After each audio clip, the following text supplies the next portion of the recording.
Hello everyone.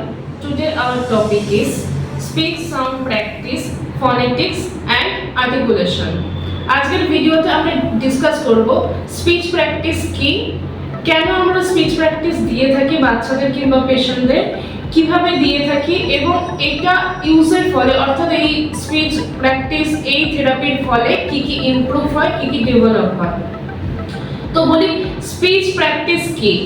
যে সকল বাচ্চাদের স্পিচ থাকে না অর্থাৎ এজ অ্যাকর্ডিং স্পিচ থাকে না, তারা কখন কোন ওয়ার্ডটা বা কখন কিভাবে কথা বলতে হবে সেটা জানে না বা একদম মিউট থাকে, তাদের ক্ষেত্রে আমরা স্পিচ প্র্যাকটিস ফার্স্ট স্টেপ হচ্ছে স্পিচ প্র্যাকটিস তাদের ক্ষেত্রে।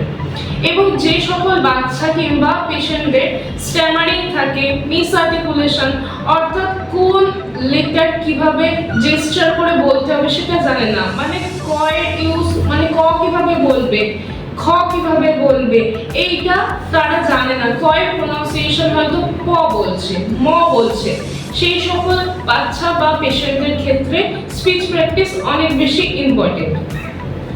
আবার অনেক ক্ষেত্রে হয়ে থাকে কারোর টাং অনেক ভারী হয়ে থাকে, টাং মুভমেন্ট করতে পারে না, তো তার ক্ষেত্রে স্পিচ প্র্যাকটিস প্রয়োজন। তার আগে টাং মুভমেন্টের জন্য অনেক ধরনের অ্যাক্সেসরিজ আছে, সেগুলোকে ইউজ করে কিংবা কিছু টাং এক্সারসাইজ আছে, মাউথ এক্সারসাইজ আছে, সেইগুলি করার পরে স্পিচ প্র্যাকটিস কন্টিনিউ করাটা অনেক বেশি ইম্পর্টেন্ট। স্পিচ প্র্যাকটিসের ফার্স্ট স্টেপে আমরা ফোনিক সাউন্ড, যেগুলো বেসিক ফোনিক সাউন্ড আ, ও, ই, এ এইগুলো পড়ে থাকি। আ বলতে গেলে মুখ থেকে অনেক বেশি হা করতে হবে যাতে করে সাউন্ডটা ভেতর থেকে বেরোয় এবং প্রপার ওয়েতে বেরোয়। এইটা আমরা পেশেন্টদের শিখিয়ে থাকি বা বলে থাকি যেভাবে আর কি আ প্রোনাউন্স করা যায়।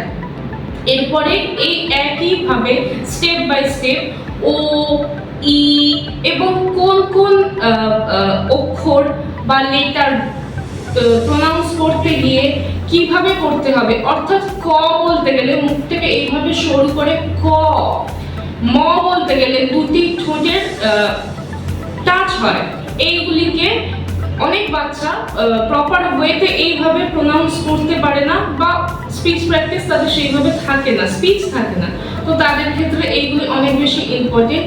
এটাই হচ্ছে স্পিচ প্র্যাকটিস এবং এইভাবেই কন্টিনিউ করাটা করলে যে সকল বাচ্চাদের স্ট্যামারিং কিংবা আর্টিকুলেশনের প্রবলেম থাকে কিংবা স্পিচ থাকে না, তাদের এটা কন্টিনিউ এসে যায়। কিন্তু এটা কোনোটাই একদিনের প্র্যাকটিসে হয় না, এটা দীর্ঘদিনের প্র্যাকটিসের মধ্যে এবং পেশেন্স রাখতে হবে পেশেন্টকে এবং তার বাড়ির লোকজন সকলকেই।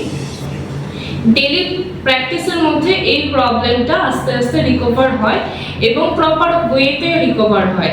এবং আরও যদি কিছু জিজ্ঞাসা থাকে তাহলে একজন প্রপার থেরাপিস্টের সাথে স্পিচ থেরাপি রিলেটেড ডিসকাস করে কনসাল্ট করে কিভাবে কি প্রসেসে স্টেপ বাই স্টেপ এগোতে হবে ডিসকাস করে এই স্পিচ প্র্যাকটিস কন্টিনিউ করলে এটা রিকভার হয়েছে। Thank you.